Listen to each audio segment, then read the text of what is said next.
they have lost the true meaning of what the sexual union is. It is a sacred union between the masculine and the feminine principle in order for both to achieve levels of spiritual enlightenment. So that has now been removed. That's a knowledge that has been removed. So we're just basically just operating on the base levels of enjoyment and sensual attachment. Now, when you have sexual intercourse with another person, there is an exchange that surpasses mental, emotional, and physical. That exchange is difficult to quantify, but consider this. If you are in my field, my physical proximity to me, you are going to now be in my auric or energy field, and I in yours.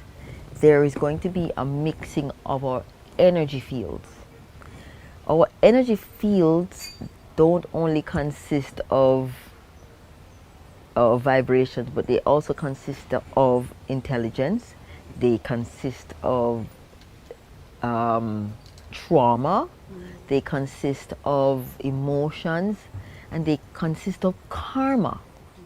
So when we mix with someone, we literally are taking on their energetic field. We're taking on their karmic.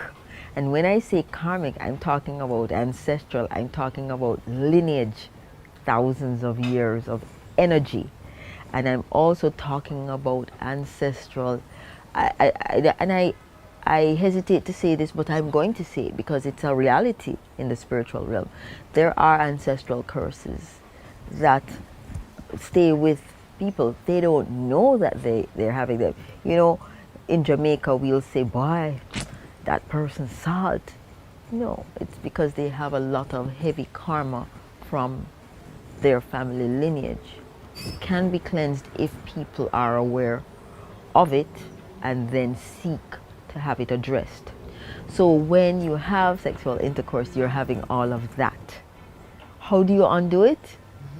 That's difficult, because when there is intercourse, there's also a soul tie. So this is why breaking up is so difficult. It's traumatic, it's emotional, because it wasn't just a friendship or a relationship or a sexual interaction. It was actually a soul tie. And so it takes a bit of undoing. The recommendation, therefore, is that you minimize the number of partners just to preserve your energy field and to minimize the amount of clutter and debris of an emotional, spiritual, mental nature that you can be taking in. You know, there's also, I'm going to give a good example. You know how when you go to the fast food store and you go to the soda fountain, you have lemon and you have orange, you have grape, you have Pepsi, and you have, yeah? Some children just go and they just get, is it a good drink? Yeah, it tastes all right. What color is it? Probably is like a murky color. It's okay. It's fine. But it's not the same as having a pure orange soda or pure grape or pure, you know what I mean? It's a fruit punch that is not so nicely melded. So the idea is to keep yourself pure as possible. Keep your energy pure. And to seek a partner that has a similar energetic pattern or imprint as yours.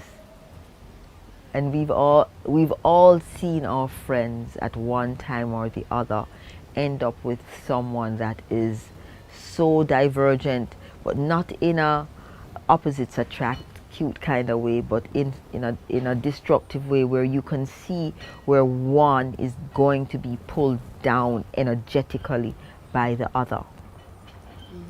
My reference to the ancestral curse kind of thing is this. Have you ever seen a couple get together and everything was fine for one of them, and the minute they got together with the other person, every single thing started to go wrong in their life, in their career, in their health, in their relationships, in every way? Sometimes it's as simple as that particular interaction or those multiple interactions. So we have to take care. And then there's people who will say, oh, I know a lot of people and they have multiple and they're fine. They appear fine in the physical, but in the mental, emotional and spiritual realm, they are a mess.